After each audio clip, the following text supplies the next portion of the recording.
आज की वीडियो बहुत ही अहम और एक ऐसा मौजू है कि जिसकी समाज के अंदर और माशरे के अंदर बहुत ज्यादा जरूरत है। मुझे ऐसा लगता है कि इस मुद्दे पर और इस मौजू पर अक्सर जो सोशल मीडिया पर एक्टिव रहने वाले लोग हैं उन्हें बात करना चाहिए।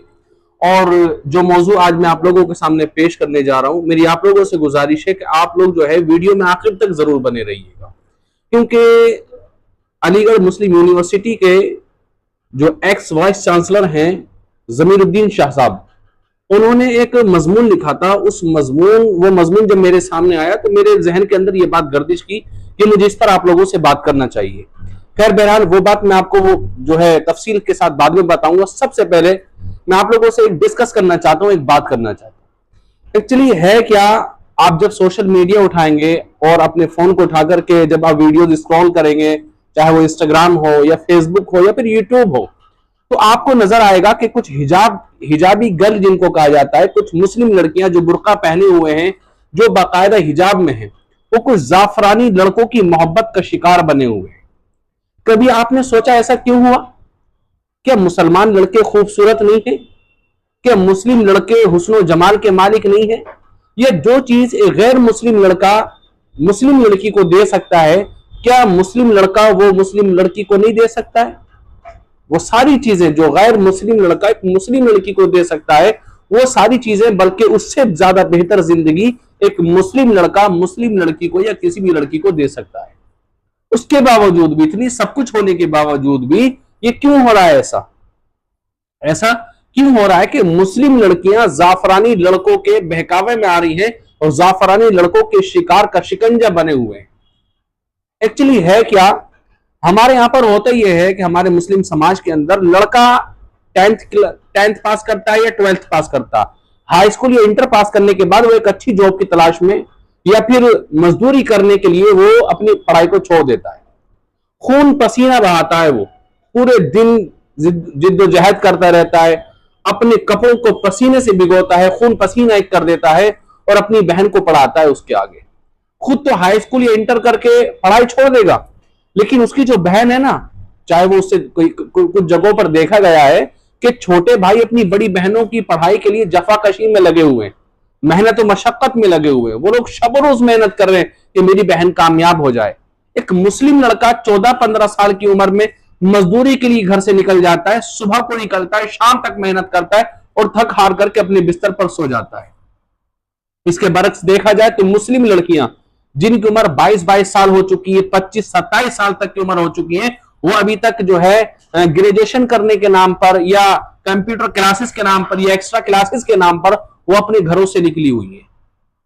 और ये बेचारा मुस्लिम लड़का, एक्चुअली होता क्या है, तो ये चीज जो है शिकार बन रही है।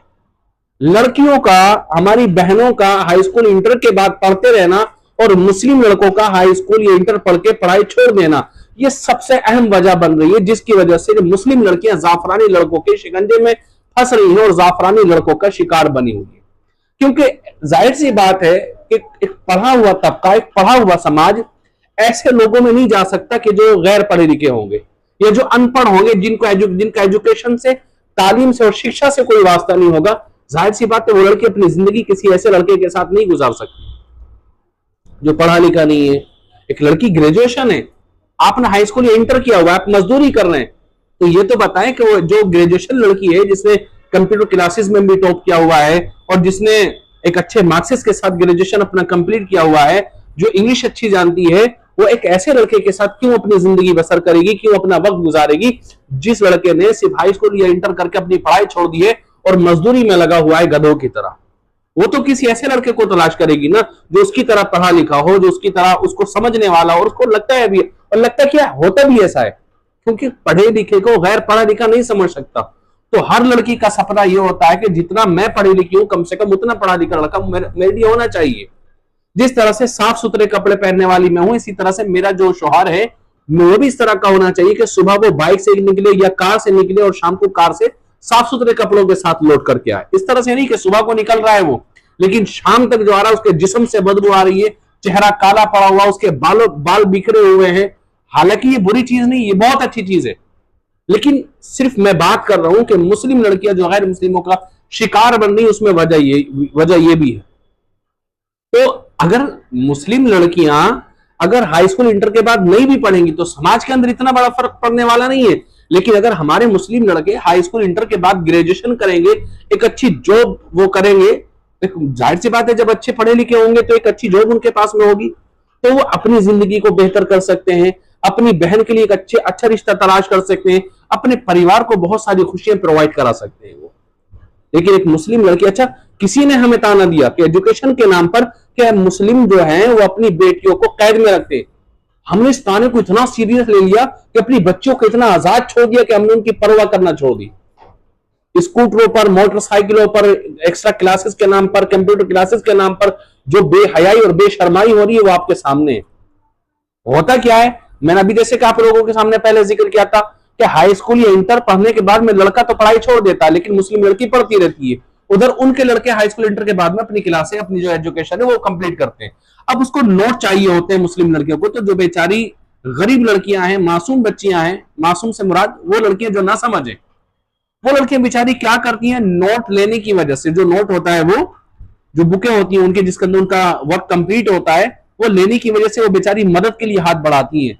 फिर रास्ते में बातें होने लगती हैं, फिर नंबर एक्सचेंज होता है, व्हाट्सएप पर गप्पे शप्पे होने लगते हैं।